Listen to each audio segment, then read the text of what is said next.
लोकसभा चुनावों के बीच देश के पूर्व प्रधानमंत्री एच.डी. देवेगौड़ा के पोते प्रज्वल रेवन्ना पर यौन शोषण के गंभीर आरोप लगे।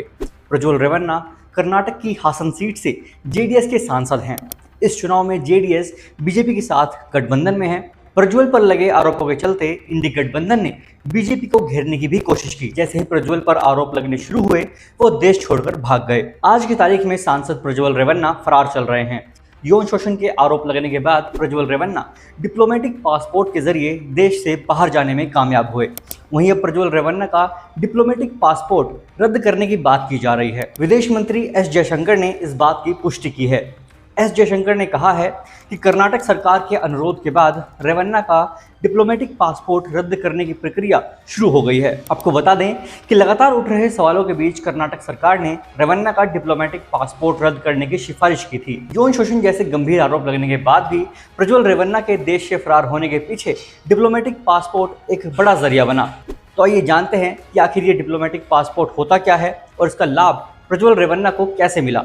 दरअसल भारत में 3 तरह के पासपोर्ट लोगों को दिए जाते हैं। इसमें सामान्य पासपोर्ट, ऑफिशियल पासपोर्ट और डिप्लोमेटिक पासपोर्ट शामिल है। सामान्य पासपोर्ट नीले रंग का होता है, जो आम नागरिकों के लिए जारी किया जाता है। वहीं ऑफिशियल पासपोर्ट सफ़ेद रंग का होता है, जो सरकारी कामकाज से विदेश यात्रा करने वाले सरकारी अधिकारियों के लिए होता है। इसके अलावा डिप्लोमेटिक पासपोर्ट कुछ खास लोगों को ही मिलता है। डिप्लोमेटिक पासपोर्ट को टाइप डी पासपोर्ट भी कहा जाता है। यह मरून रंग का होता है।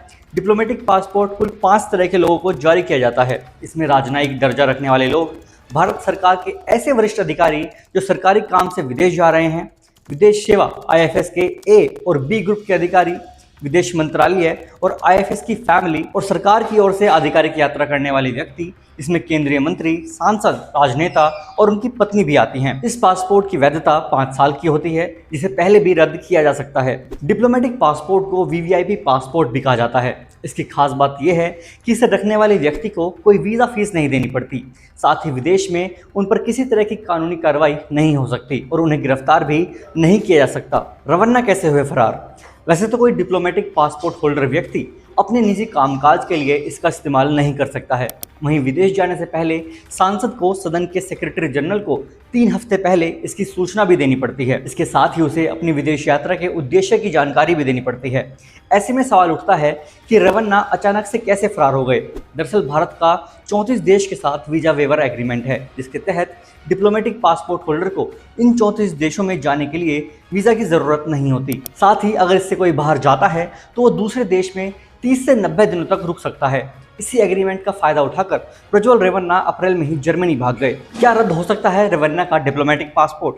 नियमों के अनुसार सरकार विभिन्न परिस्थितियों में डिप्लोमेटिक पासपोर्ट वापस ले सकती है। पासपोर्ट एक्ट 1967 के सेक्शन 10(3) में पासपोर्ट रद्द करने से जुड़े प्रावधान दिए गए हैं। इसमें साफ साफ कहा गया है कि कोई भी पासपोर्ट होल्डर अगर गलत सूचना देता है या फिर अगर अधिकारियों को लगता है कि उसका पासपोर्ट किसी भी तरीके से देश की संप्रभुता, एकता और गरिमा के खिलाफ है, तो डिप्लोमेटिक पासपोर्ट वापस लिया जा सकता है। इसके अलावा अगर डिप्लोमेटिक पासपोर्ट होल्डर अगर किसी आपराधिक मामले का सामना कर रहा है, किसी केस में सजा होती है, तो भी उसका पासपोर्ट रद्द किया जा सकता है। ऐसे में प्रज्वल रेवन्ना मामले की बात करें तो उनके खिलाफ गिरफ्तारी वारंट जारी हुआ है और एसआईटी की जांच भी पेंडिंग है। इस आधार पर रेवन्ना का पासपोर्ट रद्द किया जा सकता है। इस केस में नया अपडेट ये है कि कर्नाटक सेक्स स्कैंडल केस के प्रमुख आरोपी प्रज्वल रेवन्ना ने एक वीडियो मैसेज शेयर किया है, जिसमें उसने कहा था कि वो 31 मई को भारत लौटेगा। ಹಾಗಾಗಿ ಯಾರು ಕೂಡ ಇದ್ರ ಬಗ್ಗೆ ತಪ್ಪು ತಿಳಿಯೋದು ಬೇಡ। ನಾನೇ ಖುದ್ದಾಗಿ ಶುಕ್ರವಾರ ಏನು 31ನೇ ತಾರೀಕು 10 ಗಂಟೆಗೆ ಎಸ್ಐಟಿ ಮುಖಾಂತರ ಎಸ್ಐಟಿ ಮುಂದೆ ಬಂದು ನಾನು ಸಂಪೂರ್ಣ ಈ ಇನ್ವೆಸ್ಟಿಗೇಷನ್ಗೆ ಸಹಕಾರ ಕೊಡೋ ಮುಖಾಂತರ ನಾನು ಇದಕ್ಕೆ ಸರಿಯಾದ ರೀತಿಯಲ್ಲಿ ಉತ್ತರ ಕೊಡುವಂತ ಕೆಲಸನ ಮಾಡ್ತೀನಿ। तो आपको हमारा ये वीडियो कैसा लगा हमें कमेंट कर जरूर बताएं और वीडियो अच्छा लगा हो तो लाइक और शेयर भी जरूर करें। साथ ही हमारे चैनल भारतीय को भी सब्सक्राइब जरूर कर लें।